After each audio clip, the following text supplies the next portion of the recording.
प्राचीन समय की बात है। एक बड़े और घने जंगल के बीच एक गांव था, जहां ना कोई जाता था और ना कोई आता था। उसी गांव में एक गधा रहता था। एक बार की बात है कि उस गधे ने सोचा, क्यों ना मैं इस गांव से बाहर जाऊं और इस जंगल से उस पार जाकर देखूं कि वहां क्या है। ये सोचकर अगली सुबह वो गधा जंगल की तरफ निकल पड़ा। हालांकि जंगल बहुत ही घना था, उस गधा का मन जिधर करता वो उस तरफ चल पड़ता और लगातार चलते चलते आखिर उसने उस जंगल को पार कर ही लिया। और जैसे ही उसने जंगल को पार किया, पूरे गांव में शोर हो गया कि गधे ने जंगल पार कर लिया है और वो किसी दूसरे गांव में जा पहुंचा है। अब तो बहुत सारे लोग आपस में इस बात की चर्चा करने लगे कि गधा बहुत ही भाग्यशाली है। वो जहां भी रह रहा होगा अपनी जिंदगी बहुत ही मजे में खुशी खुशी जी रहा होगा। और इन बातों को एक कुत्तों का झुंड सुन रहा था और आखिर में उस कुत्तों के झुंड ने भी इस बात का निश्चय कर लिया कि अब हम लोग भी इस जंगल को पार करेंगे। और अगली सुबह वो सारे कुत्ते भी उस जंगल की ओर निकल पड़े। कुत्तों में सूंघने की जबरदस्त ताकत होती है, इसी कारण वो सूंघते सूंघते गधे के बनाए रास्ते पर चलकर जंगल पार कर गया। अब सारे गांव में एक बार फिर से चर्चा का माहौल गर्मा गया और अब जितने भी जानवर और पशु थे उन्होंने भी निश्चय कर लिया कि हम सब भी इस जंगल को पार करेंगे। बस अब तो जंगल पार करने की होड़ लग गई।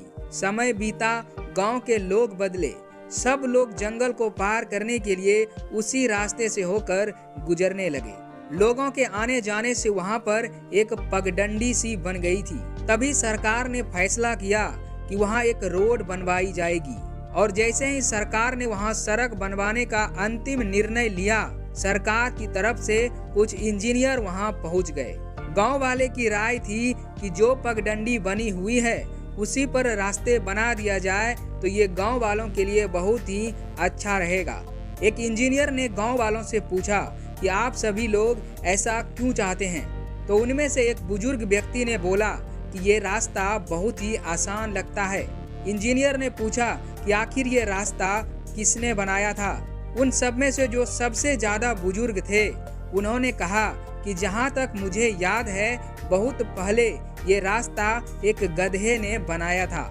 ये सब जानने के बाद उस इंजीनियर ने बोला कि इस बात से मैं कतई हैरान नहीं हूँ कि ये रास्ता एक गधे ने बनाया होगा, बल्कि इस बात से मैं और भी ज्यादा परेशान और हैरान हूँ कि आप लोग ये जानते हुए भी एक गधे के द्वारा बनाए गए रास्ते पर चल रहे हो, जबकि ये रास्ता काफी लंबा और कठिन है। जबकि हमने एक ऐसा रास्ता खोज निकाला है जो कि छोटा और सरल है, जिस पर चलकर आप लोग बहुत ही कम समय में जंगल को पार करके दूसरे गांव तक आसानी से पहुंच सकते हो।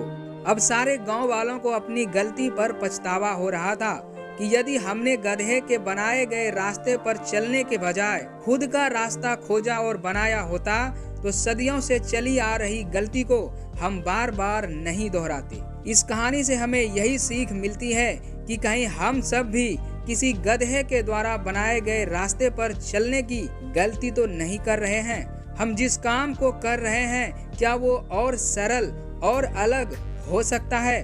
हमें एक बार जरूर सोचना चाहिए। और अंत में मैं आपसे यही कहना चाहूँगा कि इस कहानी को आप अपने दोस्तों में भी शेयर कीजिए। ऐसे ही और कहानी को सुनने के लिए इस चैनल को सब्सक्राइब करने के बाद घंटी वाले बटन को दबाकर ऑल नोटिफिकेशन ऑन कर लीजिए, ताकि जब भी मैं कोई वीडियो अपलोड करूं तो आपको उसकी नोटिफिकेशन मिल सके। तो अब मैं आपसे विदा लेता हूं। जय हिंद, जय भारत।